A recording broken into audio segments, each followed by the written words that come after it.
Open OC Life, where we turn your life into a message.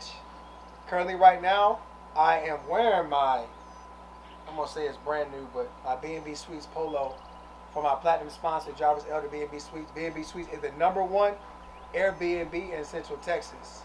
My co-host here, Jarvis Elder, along with Breonn. If you want to get your weight up, go see him. Yes, Or if you want to take flight, go and see Mr. Phil right here. Dr. Phil, we can call him, on the OC Life podcast. But anyway, guys, tonight is a big night. It's game 3 of the NBA Finals. And y'all know who I'm rolling with. I got to roll with the C's. I'm rolling with the Celtics tonight. I'm going to say the Celtics are going to win by at least 15 points. I do not think that Golden State has what it takes to sustain the big bodies down in the paint when it comes to the Celtics.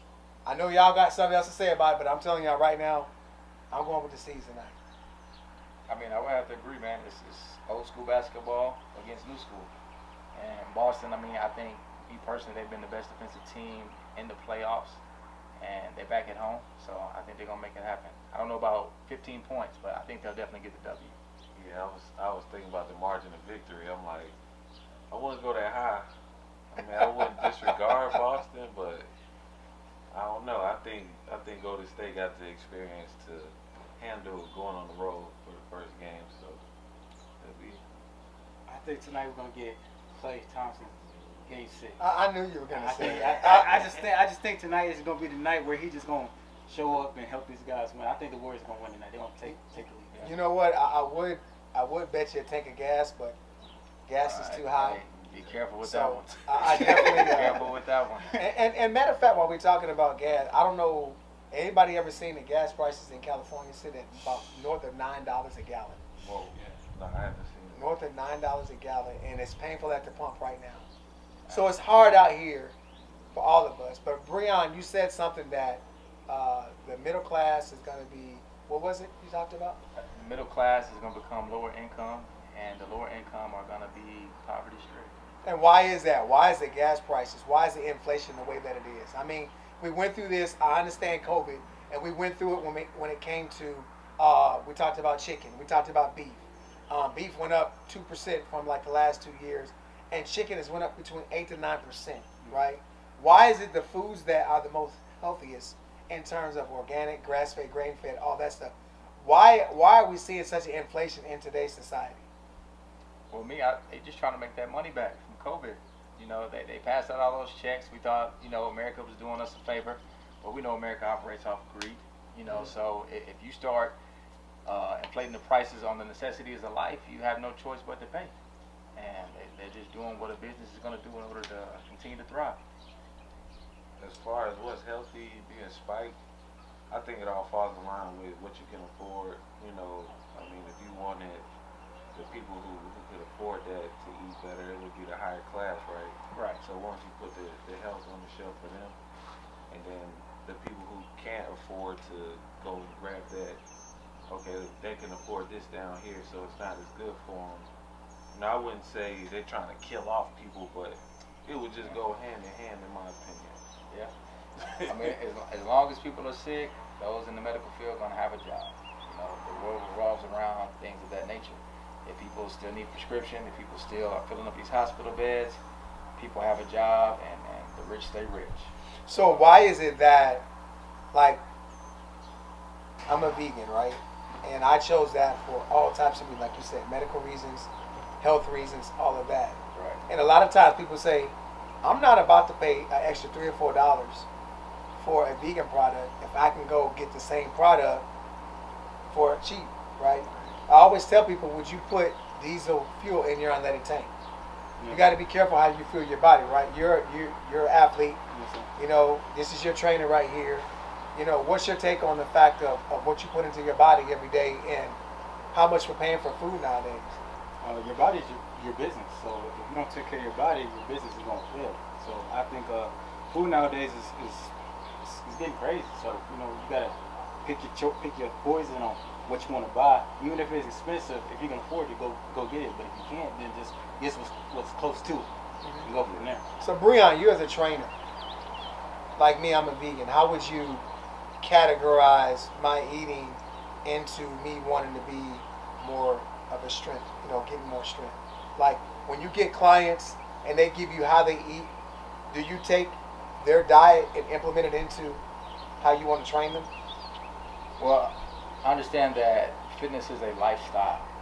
I still want people to be able to enjoy themselves and have those, what we call cheat days. At the same time, you have to understand what you're dealing with. I was a vegan for a year.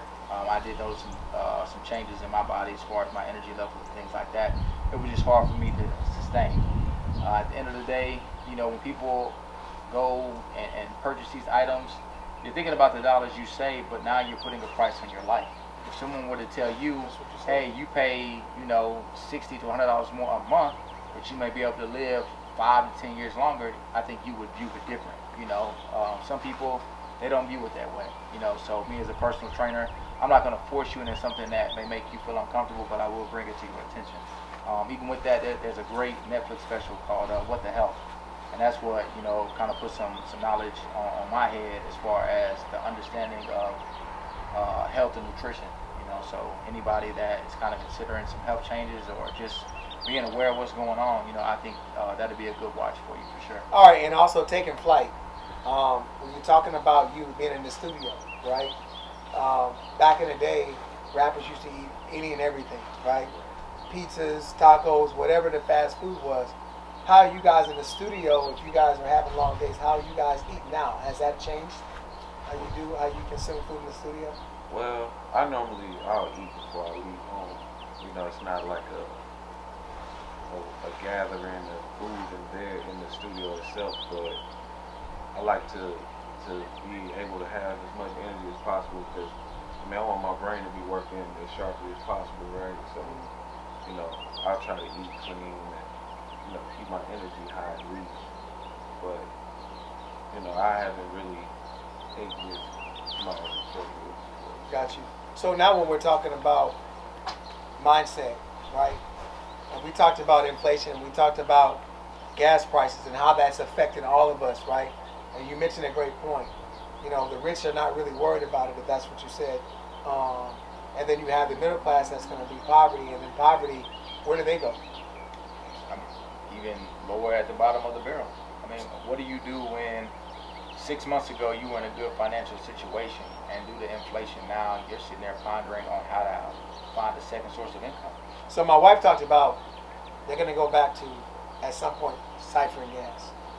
Us having to watch our gas tanks and different things like that. Because you got people out there crooks stealing catalytic converters, stuff off your vehicles.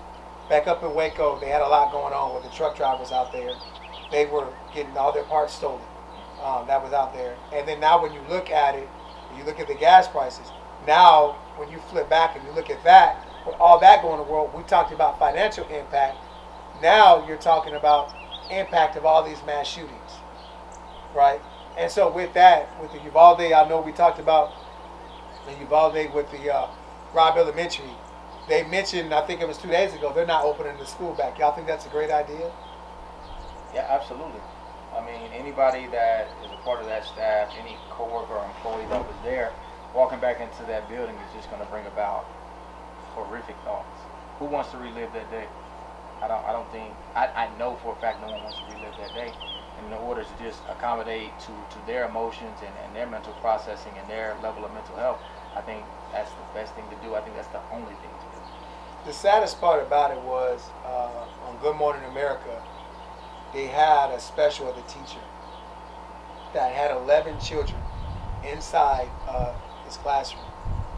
And being a fitness instructor, being a part of a team, being in the studio, and myself as a coach, could you imagine losing everybody on your team or your staff but you? This is the things that he went through and he's gone through. And this is the America that we're living in. Black, white, Mexican, blue, red, doesn't matter, right? And now when you look at the mass shootings that went on, we're talking about the Senate and Congress. One of the senators, I can't quote his name offhand, but he stated that he's not for the gun laws to be raised for you going from being from 18 to 21. What's y'all viewpoint on that? If you figure most of the guns that were being bought were young children or young adults that turn 18 that bought that for themselves for their birthday. And for me, it just doesn't make sense all the way across the board. I don't understand how it takes more as far as background checks and the credit checks to get a loan than it is to buy a gun. You can walk into a pawn shop and literally buy a gun over the counter as if it's a random item at a concession store. Do any of you own a gun? No, I don't. No, for that reason, I don't. I mean, now I consider it with everything going on in the world, but no, I don't own a gun. You know, we are gun owners, and I will tell you, being in the Army, we didn't. It was just something that was comfortable for us, but we got it where we were well in advance of age to be able to own a gun, and I think there's responsible gun owners out there. But with everything that is going on, look at Phoenix, El Paso, what is it, Virginia? No, it was Virginia and Pennsylvania, Philadelphia. All these places, you had 12 mass shootings in a weekend. What the heck are we doing, and why is this happening? Is there some type of TikTok influence out there, social media driven? Like, where is all this coming from? Where now our kids have to worry about guns during an award ceremony? Kids can't even get an award nowadays. DMX said it best. He said, "Guns don't kill people, people kill people." And I just think the world is just, without everything going on with mental health and all that stuff, and people are just going crazy. It's like, they don't have nothing to do. You know what I'm saying? Like when we was in COVID, everybody was shut down, so they had nothing to do. So they're like, how am I gonna survive? I got to do what I got to do to survive. So whether it's go to schools and try to shoot people or whatever, it's just been crazy. I agree, man. The world is just in a dark place right now. I mean, with inflation, with the impact that social media is having on the youth,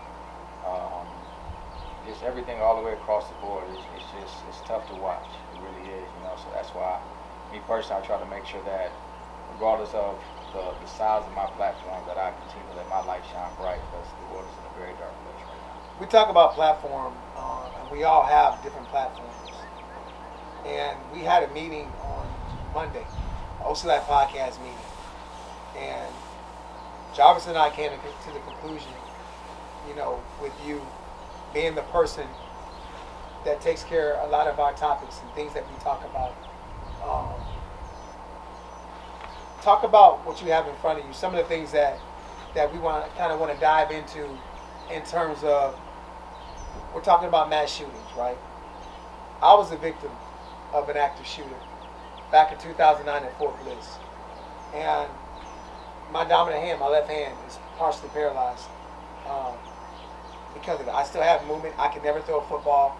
I can never grip a football again. I can never do half the things that I was doing. Again, in my profession, being a chef, that was my profession. So I had to move from being in the kitchen to more of a managerial position. That has affected me now to this day. Every time I hear about a shooting, I go back to April 24th, 2009 at 7:26 a.m. when my whole life changed. Although I physically went through that, how does that impact you guys, knowing that, okay, it may not have physically happened to you, but it's happening in the world today, or could impact one of our children or somebody in your family? Well, for me personally, my son is in school.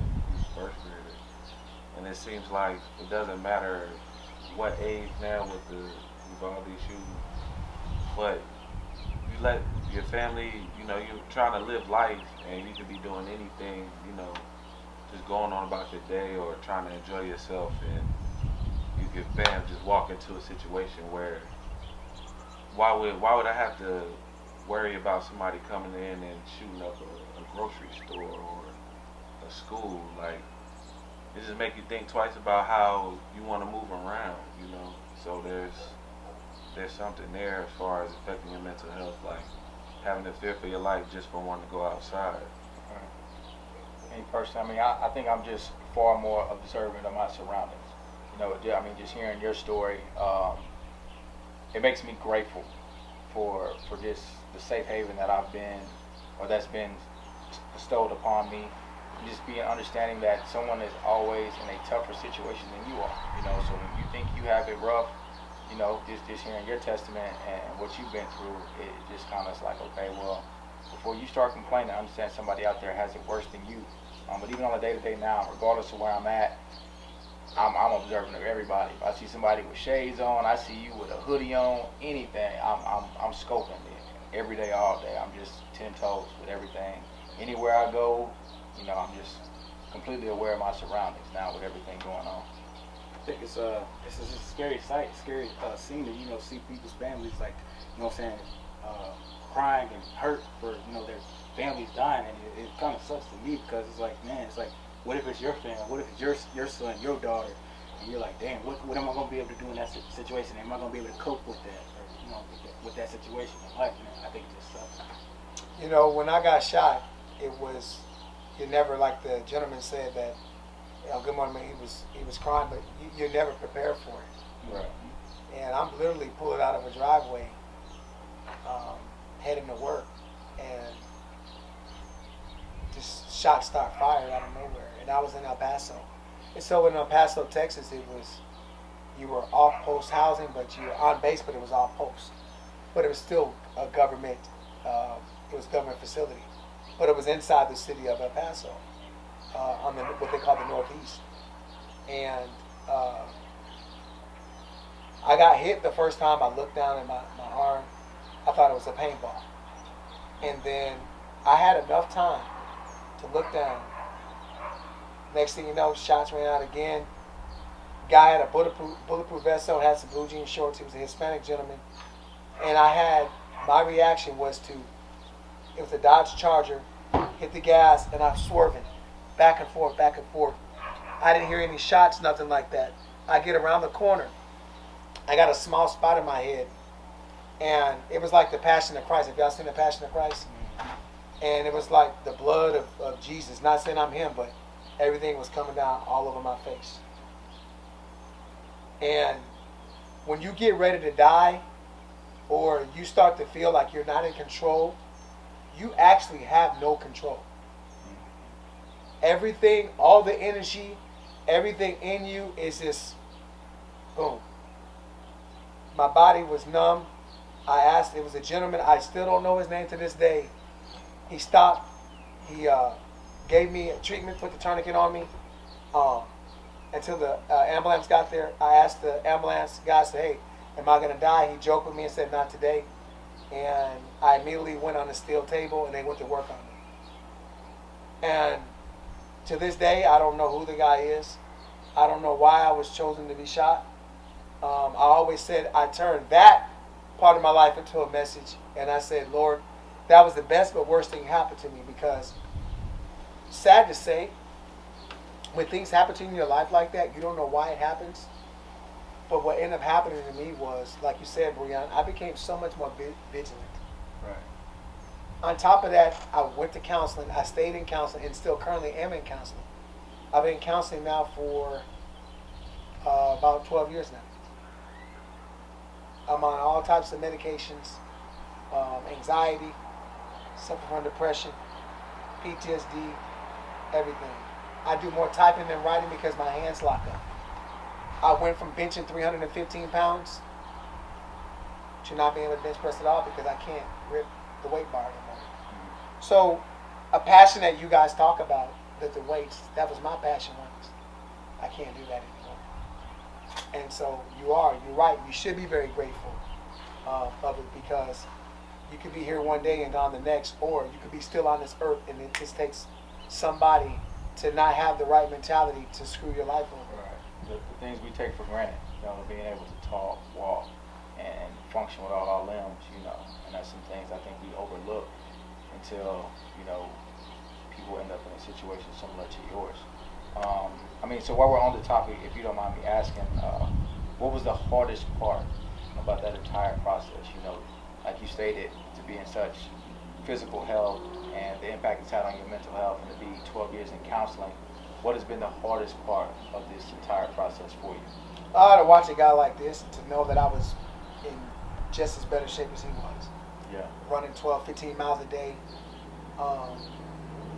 ripped up to going from running to walking, going from bench pressing to a novice. You know, going from doing 115-pound dumbbells to no dumbbells at all. You know, seeing you guys that are fit, and then having to adjust my life because I'm an athlete, and to go on a football field and to coach, to go through life knowing, Lord, these are my limitations now.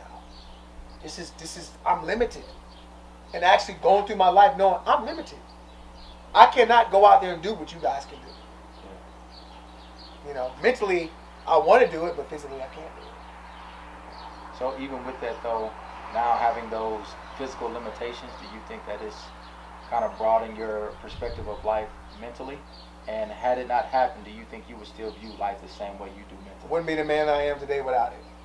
As crazy as it sounds, I would not be the man I am. I wouldn't have some of the accolades I have. Matter of fact, me and my wife wouldn't even be married. Because when I did the timeline, if that did not happen, I was on a path where her and I would have never met.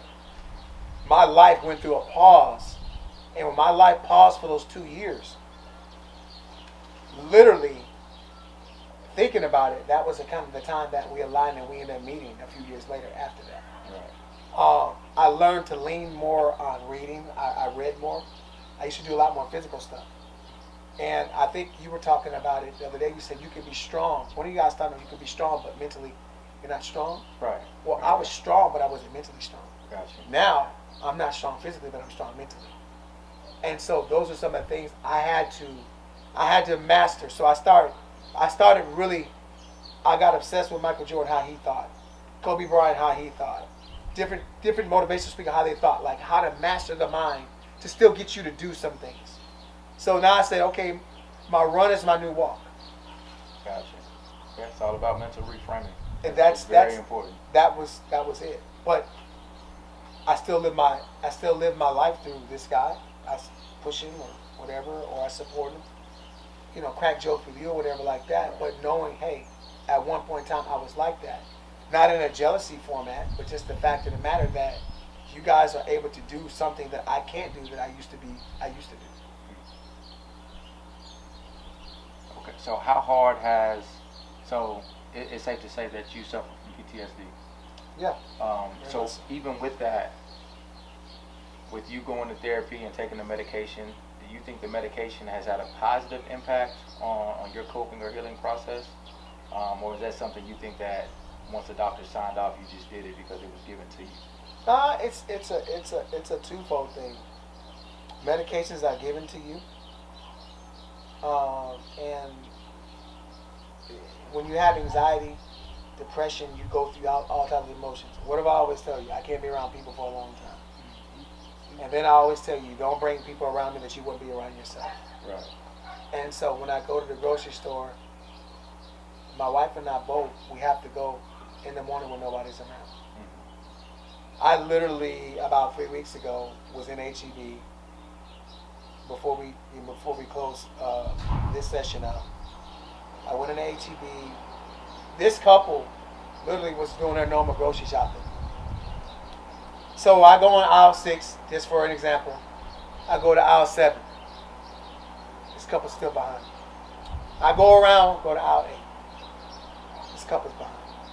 So now my Afghanistan, Iraq mentality comes in. You know, so I'm like, okay. I get angry. I said, why are they following me? So I stopped the cart just like this. I said, go ahead and go in front of me. That's what I said. Then they went in front of me. After that, I got my things and I walked out. My cart, everything I left right there. Because in my mind, it was more a defense mechanism to stay alive and to get myself out of the situation. My heart's racing. I'm no longer focused on what I'm buying. Yeah. I'm more focused on survival me getting back my survival mode and getting back to sanity. Oh, man. And I mean, especially, you know, growing up in this area, you know, both my parents served in the military, some things you're just aware of, you know. So, I mean, it just kind of touch on that topic with Phil and Jarvis as far as, you know, any mental disorders. Is there anything that you all have suffered from a mental aspect? Or even just to touch on it, think about, and like I said, I'm very careful with my verbiage, and I like to call low moments of life. I call it the most challenging moments of life. But however you choose to view it, is there anything that you all can think of as far as just low moments or challenging moments that you all had in life that kind of helped you develop your character? For me, I got two moments.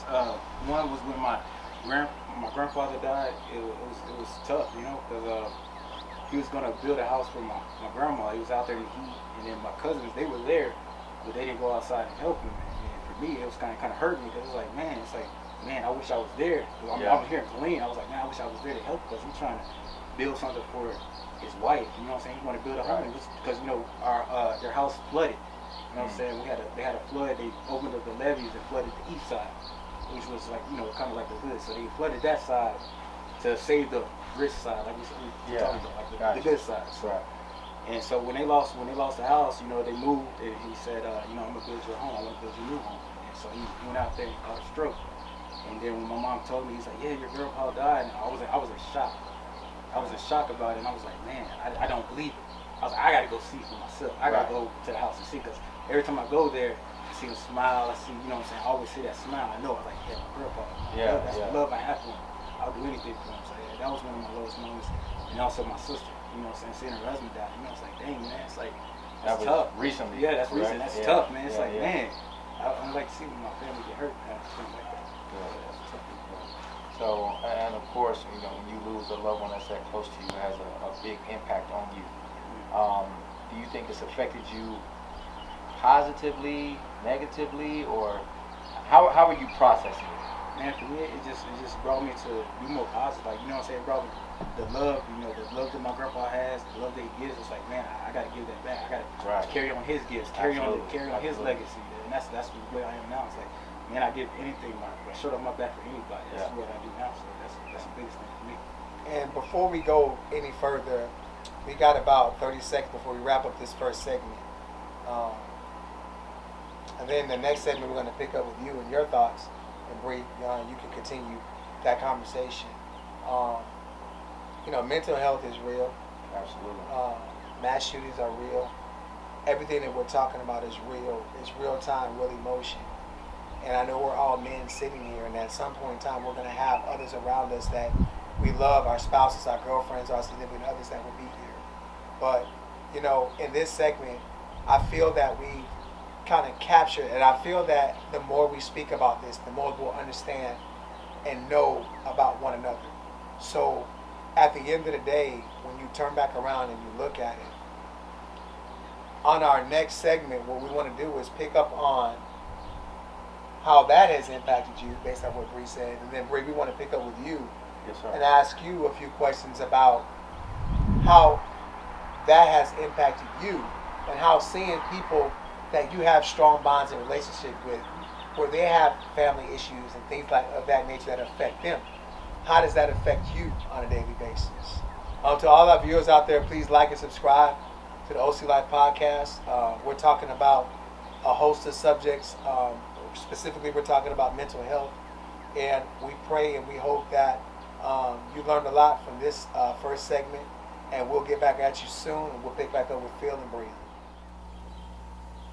All right, we're back again on OC Life Podcast, where we turn your life into a message. Breonn, we want to go ahead and pick back up. Just kind of recap, we were talking about inflation, we talked about the NBA Finals, we talked about active shooter, we even shared some of my personal experiences as well as Jarvis' experiences. Jarvis had pretty much picked up on, you know, your grandfather and things that happened with your grandfather, and how, you know, him having a stroke, how it impacted you, and then your sister, God rest her soul, her husband passing away, and we understand how that impacted you. Breonn, you were talking with Phil, and we want to kind of pick back up on the question that you had for him in terms of mental health and all of that. Yeah. I mean, just kind of diving in, like I stated with you all, and then you able to share your stories. Just the most challenging moments in your life. You know, those times where you were just sitting there by yourself, isolated, and you were kind of questioning if you could you know, continue the journey and finish it out. You know, just kind of trying to have you all walk me through it. You know, to just create some content that people can relate to. Well, my experience is a little relatable to Jarvis because we were in Odessa working in the oil field, and my mom was actually out to visit. We had our family come down. My wife actually did like a crab boil gathering, and my mom had a stroke at my table. Like, Wow. first time my mom coming to visit me at, you know, away from home, and we really didn't know what was going on at the time, and being that they were 5 hours away from home, nobody knew what to do. Like, nobody's a doctor or anything like that. So, like, you know, I'm telling my mom, you know, you gotta eat, drink some water. What's going on? So, long story short, they get, you know, they figure out what's going on, take her to the hospital. She had a stroke, and you know, I continue to work and everything.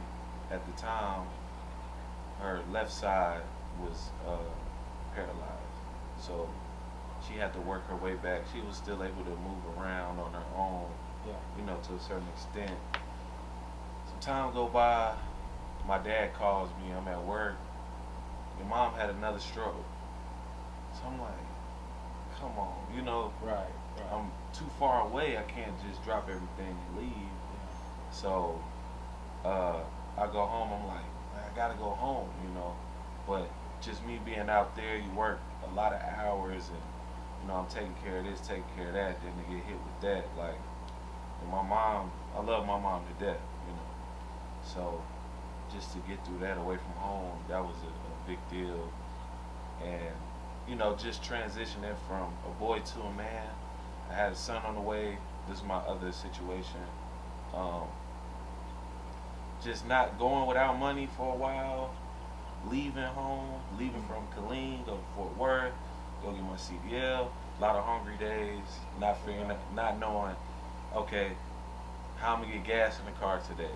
I'm behind on my car note, or so my family's back home, but I'm trying to, you know, figure out how I'm gonna provide, you know. So that was, you know, just another thing, just that transition in life, not knowing, hey, how far could I go to make sure that this works? So it's a little pressure moment. Just getting through that adversity is something else. I really appreciate you sharing that. You know, so just hearing you all just kind of touch on those challenging moments in life, how has it impacted your character development?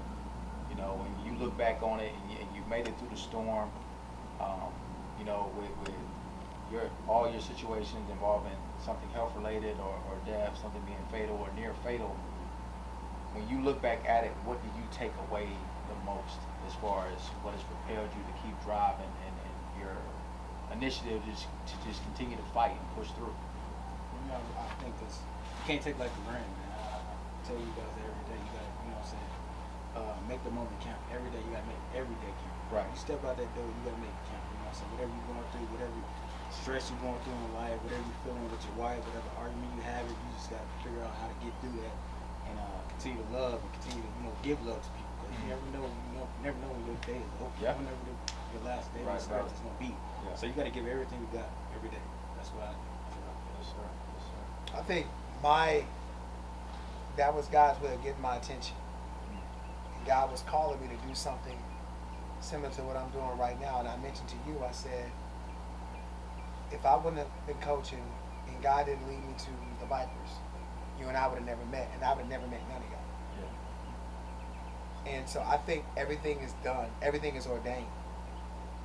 Although my degrees in leadership and I have a focus in interdisciplinary studies and motivational speaking, my counselor told me one day, she said, Maurice, because you aspire to be a motivational speaker and you are a motivational speaker, she says, unfortunately, bad things have to happen to you in order for you to have something to speak about. My life is sacrificial. And I look at my life right now that God called me to do His work. Although I'm not perfect, I do know that this is what He ordained for me. And just like Jarvis said, whatever you have against somebody, even if it's a family member you never talked to, as long as you let God know, look, I'm at peace with this person. You don't have to deal with those people all the time, but as long as you make peace with God, I think everything was ordered by Him, and God divinely orchestrated it to get my attention, to do some things that I'm doing right now. Obviously, it was to a point where it took me out, but it was to alert me, to say, hey, there's something that I have for you. There's a story in the Bible where God had, I think it was 12 disciples, but He only trusted 3. So there's 9 disciples left. Why did He choose those 3? And I feel like in this situation, I feel like God called me. He was calling me to Him to do His work. I know that my days are numbered if I don't do what He tells me to do. And so now I live my life not in fear of when I'm going to leave this earth, but I live my life in fear of, am I doing enough to please God every day? Every day. Yeah. I'm grateful. Every day we wake up in the morning, my wife and I, the Lord has allowed us to retire, but we don't take it for granted. You know, this young man comes, he has a vision, and we talked and we said, hey, make it happen. Because this is not my home. This is y'all home, our home, here. We're all at home. And I wasn't a humble man back then. And God needed to get my attention. I mean, and before we get to you, I want to dig into that a little bit deeper. Because I know me personally, there have been times that God has called, I just didn't answer the phone. So when you kind of look at yourself, and we're talking about from a maturity standpoint and everything that you had in life, do you think that it took something that extreme to happen for you to recognize that God had a calling for you? I had to, because I thought I was God. Mm-hmm. I thought I was God. I rarely, I was a youth football coach. I coached every level except college and the NFL. I didn't lose games. I was winning in the military. Yeah. I was the best chef, the best manager, the best leader. Athletically, I was killing the boys. I was running 11, 12, Yeah. 2 miles. I thought I was God. So it's safe to say that all of your accolades made you feel, in a sense, untouchable. Exactly. And the only way, and because I was God's child and I didn't know it, the way He got my attention, He allowed the devil to attack me in areas where I thought I was the man. Mm. And it ended up converting me and turning me back to right now, to this day. Everything that I was good at doing, He took away. Weightlifting, Yeah. boom. Running, boom. Sounds very humbling. You know what I'm saying? Very humbling. Wow, man, that's a story that the world needs to hear, man, for sure. And Phil, man, look, I'm a mama's boy at heart. I'm a mama's boy at heart, you know, so to hear that your mom had 2 strokes, and I'm assuming it was in a short period of time, you know, back to back, how did that impact you? And how do you view life in itself now after those sequence of events? Well, you know, my mom has always been active around the house, just like chores, anything. If she don't like the way you doing it, watch out, move, I got it. Yeah, she'll take care of it. Yeah, you know, my mom would get up first thing in the morning and put the workout videos on the screen and work out in the living room. Just an active woman, Yeah. period. Hard worker, always doing something. Right. Cook, everything. So to see my mom not be able to just go over there and pick that up, or go over there and wash the dishes, or cook food, or just get up and just go how she wants. Yeah. Run to the store, simple things. It's like, what? Not Yeah, not mama. what? Not mama. Not Right, mama, man. right. No way. So I actually made a phone call, and I mean, that's probably the hardest I ever cried, like, period. And I was just telling my friend, I was like, I'm saying exactly those words, like, nah, mama, man. Yeah. Like, so it really hit me, like, To the core, for sure. To the core, So, absolutely. yeah, I just wanted to be here and pretty much just, you know, show support, help my dad, and I couldn't. You know, I'm sure. So of course, you know, when we have fathers and grandfathers and moms and grandmas, um, I mean, we're all operating on borrowed time. You know, so when you lose someone and you next to step up and kind of carry the torch, I'm sure you all have been in that predicament. How do you think you've held up thus far? I think I stepped up big, man. I have to. You know, I have to. You know, to just everything that I've been through, I have to step up and just be the person that I need to be. You know, like Coach Ron said, we're all not perfect, man. We all go through situations. We all go through things in life. But when you look back and look at those moments and look at the things that you've been through, it's like, man, look how far I came in life, man. Yeah. Look at the moments that I took from when I was broke or, you know, so I ain't had nothing, I ain't had no food on my table, but look at me now, I made it. Yeah. And it humbles you, gives you that self affection to say, man, I made it. Man. Yeah. I finally made it. Yeah. So that's what I think. For sure, for sure. Yeah, I got. It's a twofold thing. Y'all probably can't see him. Well, y'all can't see him, but it's our camera guy, John Hernandez. Him and I talked about everything we're doing now, 5-6 years ago. And I didn't know then that I had a brother. And he seen me go through some hard times in coaching, right? That resiliency that I went through back then, everything, is what was needed now. And it allowed me to appreciate people more. If I would have seen him, normally I probably wouldn't have spoke, I probably wouldn't have said certain things. Mm-hmm. But I am so much more relatable now. I'm a lot more humble now. I value and appreciate relationships way more. Him and I, we've always said we love each other. We talk to each other on the phone, whatever we needed. I've always tried to make sure that he was good wherever he was at, his family, the whole 9 yards. Said a lot of things similar to what Jarvis said. You know, tomorrow's not promised, but at the end of the day, it was whoever I can put on. God gave me the ability to do what I'm doing. Yeah. Financially, the whole 9 yards, but he says no. Before, it would have just been the Coach Owen show. Mm-hmm. Right. It's the OC Life podcast, but I don't have to lead it. Yeah. Because God orchestrated me to do this, but he allowed me to find true disciples that I trust. And that is the part where mentally you get to really hone in and see. When you watch people come to your home, you be like, this is a good dude. This is a good dude. Damn, this is a good dude. Man, Yeah. why do we lose all them games like that? And we talked about it. God said, it ain't about the games, man. It's about the relationship. Like you said, the bridge that we build. Yeah, for sure. It's That's the most bridge important that thing. it's the bridge that we build, because John's kids is like my kids. Whether I ain't seen them in 2-3 years. Yeah. But at the end of the day, if I got something to give, I'm gonna give it. That's what it's about. And that's what it's all about. And that's how it changed me. It made me be more of a people's person. Instead of being that jerk coach to say, you know what? No, I'll be like, okay, man, you know what? There might be a better way to do this, but I can see it both sides. But do it this way first. Mm-hmm. If my way don't work, let's look at it. Yeah. But at the end of the day, don't challenge me where I lose my authority. But I still want to incorporate ideas. God allowed me to see the discernment in you, and you. He allowed me that. But if that stuff wouldn't have happened to me, ooh-wee, I was a hot mess.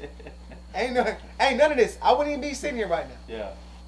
I mean, and that's it. Sometimes it takes those things to, you know, mold us and to develop us into the men that we are now, you know. So adversity will definitely introduce you to yourself, you know. So just sitting here listening to you all, you know, share those parts of your life, that's just what I've taken away from it, is that in order to grow and to develop, you're going to have to, you know, go through the storm, you know. So I really appreciate you guys just being open about it, you know, because us as black men, we internalize a lot, you know. So to just have this safe haven to just, you know, put it all out on the table, man. I'm thankful that you were able to create it for us and that you all were able to share your stories, man.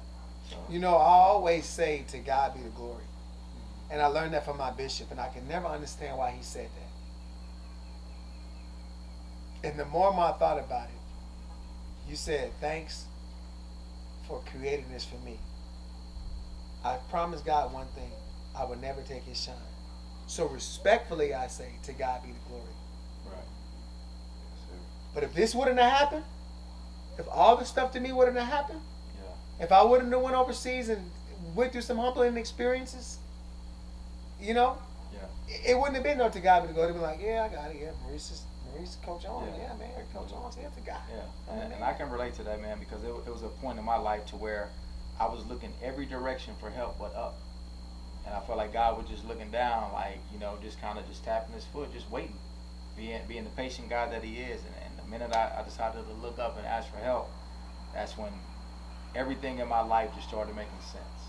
And kind of like you were saying, when God puts a path in front of you, when you stay a course, you will receive your blessings. But the minute you detour off and you start reverting back to those old ways and you know better but you don't do better, that's when you end up in a rut. That's when you end up, you know, backsliding and retracking on what God has for you, you know. So it's a great feeling to hear the reassurance to know that, hey, I'm not the only one that's going through these things. So again, man, thank you guys. I really appreciate you sharing that and just confirming that, you know, yet again, we're not perfect, but, you know, as long as my actions and my purpose is in alignment with what God has, I'm on the right path. And this is the reason why we created the OC Life podcast, Jarvis, is because I knew Jarvis was a God-fearing man. Absolutely. I knew that. And then we had our first guest, which was Coach Clark. Then we had CT. Then we had Breonn. Then we had Mari. Then we had Phil. And I will tell you guys, Jarvis was like, you're going to like these guys, man. You're going to like these guys. Yeah. You're going to like these guys. I'm telling you, Coach, you're going to like these guys. And I can actually say, you're right. I love these guys. I love you guys. You guys are good people. Yeah. And going back to you, Breonn, you stated that you looked everywhere but up. And you've asked us a host of questions about us and our mental health and things that have went on. Your father was in the military. How long did he serve? 20 years. So he served 20 years in the Army, and you stated you was a mama's boy. Were you around mama the whole 20 years? Absolutely. So with that being said, how did you mentally handle your father leaving and then coming back and then seeing your dad transition to all the things that he had to transition to, in terms of knowing that dad was one way, but maybe when dad went to combat or went to different assignments, he was a different person? But when you're young, you don't understand it. You know, when your mom says, well, hurry up and come here and talk to your dad because he's in Iraq or he's in Afghanistan. At that age, I'm not thinking that he's in a third world country over there fighting for his life. I didn't understand it. Once I got older and you start reading the prescription bottles and you start being observant of the mood swings and things like that, and you get to an age to where you're like, okay, I know how I felt when I was unhappy or when I was frustrated, you know. So once I became an adult and I was able to look back and have those man-to-man conversations with them, it made a lot of sense.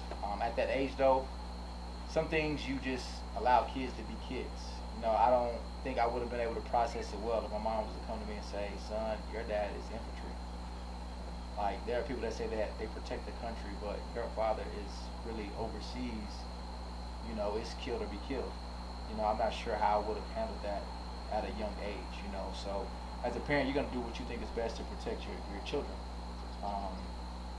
So even with all that, you know, my dad was in the military for 20 years, but to see the transition from military to civilian, and I think it's been fairly tough for him. And, you know, touching on mental health, and that's why I think it's very important that you just stay proactive and you find those things that allow you to just stay emotional. A body emotion stays emotional. A mind emotion stays emotional. The minute you become complacent or stagnant, that's when everything else goes downhill. You know, and that's why I'm blessed that I was able to take off on my fitness journey, because that was something that kind of saved me from myself. You know, like I mentioned to you all a few weeks ago, I struggled with alcoholism and certain prescription drugs and things of that nature, you know, and they just got to a point to where, in your case, not as severe, but God said, hey, it's going to be this way or this way. And if you continue down the road that you're on, it's probably going to end fatal or near fatal. You know, so when you decide to align your actions and your ways with mine, things are going to get easier for you. You know, and yet again, he would continue to call, and I wouldn't answer. And it just got to a point where I was like, you know what, I'm tired of doing things Breonn's way because it's not working. And once I started doing things his way, I mean, it was just granted. There were hardships, there were trials and adversity, but all those were character development moments. And I wouldn't change it for the world. And, you know, I'm thankful for where I'm at. I have a lot of work to do. I have a lot of progress to make. But once I started, you know, following that path that he laid out for me, things just, it became challenging. And there's a big difference between having problems in life and having challenges in life. That's what I tell people all the time. I'm not dealing with nobody's problems. If you're a problematic individual, I'm not dealing with you. But if you have challenges in life that can propel us to be better, then I'm all for it. You know, so that's just kind of how I operate now. That I'm willing to accept any challenge you have for me, but I'm not dealing with problems. Phil and Jarvis, you two are best friends. I often find it very. I ask y'all all the time. You know how y'all met. Pretty much how this friendship came about. And Jarvis, you know, I've always told you this. I always said that I never coached a player like you. I always call him an old man. He's an old Renaissance football player. Jarvis is that guy that plays football without a mask. Right. He just got a helmet protector, but he never makes excuses. And to hear your trainer talk highly about you, Breonn, you know, go one more, right? Right. The 1,000 reps, I'll never forget that. Yes, sir. And you talked about the 900, then you did 100 calf raises, but he's like that quiet whisper. Absolutely. That says, hey, yeah, even though you're the trainer, you're in charge, he still pushed you beyond your measure. Absolutely. And then you two, you stated that Jarvis lived with you, or y'all lived together in Odessa. You talked about trust, right? Where did that trust come from? And how does that trust correlate now that you guys are back here in the same city? You guys are in Odessa, now you're back in Killeen. Trust came from him being a man of his word. You know, your word is everything. So if me and Jarvis discussed something and he would always come through with it, even when I didn't know him as well, he would hold his word stronger than somebody that I had known for years. So it was something that was a way that I like to move myself. So when he started doing that, I was like, man, this guy is different, you know what I'm saying? And he never was worried about opinions or anything. He was always Jarvis. You know, he stuck to that. So it was just something that you could just see, like reading his character. So that's where the trust began with me.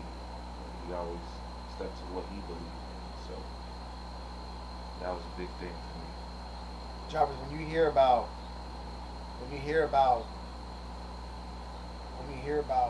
all the things that everybody said about you, right? And Bree, you talked about mental health. What we forgot to mention was, Jarvis, you were a contractor overseas. Yes, sir. Did you see, hear, or was there any impact in terms of things that happened overseas that impacted you, where your mindset changed from the time that you went to be that contractor to coming back home? Yes, sir. Out in Afghanistan, you know, with the bombs, you know, with the rockets, like at DFAC, they bombed the DFAC. So, I mean, that moment was kind of scary. It's like, man, that's a place that we go eat every day. You know, we go out there and eat every day. So once they bombed the DFAC, it was kind of like a scary situation. Like, man, I don't know if I still want to be out here.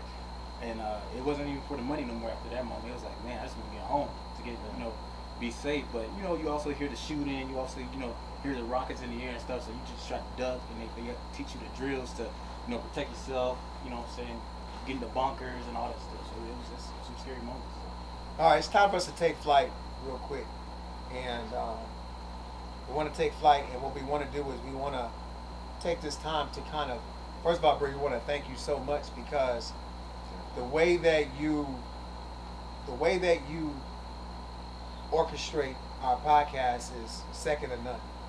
What you do, how you talk to our viewers, how you talk to us, and how you actually get out of me all the emotions that I've probably buried for the last 20 years of my life Yeah. is just amazing, and I definitely appreciate you for that, brother to brother, in terms of that.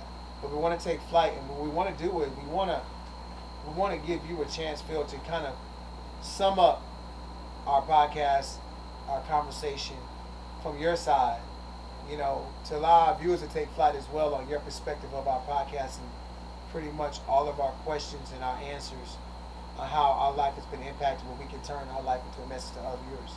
Well, in my opinion, to take flight is to take your trials and tribulations and turn them into motivation and elevation, to where, okay, you went through a hard time, but you made that work for you. You turn that into something that you can learn from and grow on as a person. We all go through our own struggles in life, and if you dwell on them, it could bring you down and actually turn for the worse. So try to self-evaluate and, you know, get back on that horse and ride again. We've all had to learn how to ride a bike. We fall off it 100 times, but you got back on that bike. So you know, keep that fuel going.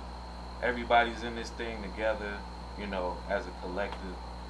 Whether you went through it in the worst way or you experienced it from the outside looking in, you can always turn those things into a positive and fuel your life into something for the better. So, you know, I love y'all. I love everybody. Everybody, you can do it. You know what I'm saying? That's what I took. So we get to a part where in our podcast you get to certain subjects where you just don't want it to end, because it's so much that you can learn from it. Jarvis, you being our co-host, and Breonn, you being the co-host and the host, and Breonn is the Oprah Winfrey of this podcast. Yes, sir. But and you need guys like that. We always want to thank the man behind the camera, John Hernandez, because without this, you and Jarvis editing and doing the videos, and we definitely would not be able to partake in this podcast. But guys, just a quick 20 seconds of how you feel after our discussion and hearing some of the things that we discussed. About 20 seconds. Bree. It's humbling, man. You know, just when you think you have it hard, you hear somebody else's story, and it'll bring you back down to earth. As far as if you know you got your head in the clouds, or it can be uplifting if you're down too low. You know, so to hear how you all have just coped with death or near fatal experiences, I'm thankful to be able to hear you all's story. You know, I'm gonna walk out of this door a lot more humble than I was when I came in, a lot more appreciative and grateful for the things that I have in life, regardless of how big or how small they are. And I'm just looking forward to many more conversations like this. We need this, not only as people, but as black men. Just having that, like I said, having that format or that structure to just feel comfortable speaking on whatever it is that you've been through in life or things that you're currently going through, man, is healthy. It keeps us in a positive state of mind to go back home and to put the weight of the world back on our shoulders. So thank you all. I appreciate it. Brother Bill, there was a saying he said, you can't waste your gifts, man. You can't waste the gifts that God gave you, because once you waste them, you're going to take them away, and it's going to be too late. So I think to hear everybody's story, it's a blessing, and I enjoyed the moments. I enjoyed the stories. It's a true humbling moment in the meetings that everybody has said, so I appreciate that. All right, for all you viewers out there, please like and subscribe to OC Life Podcast. Please go to the last previous podcast. This is our 10th podcast. At the end of the day, we want to thank our platinum sponsor, which I'm wearing my polo.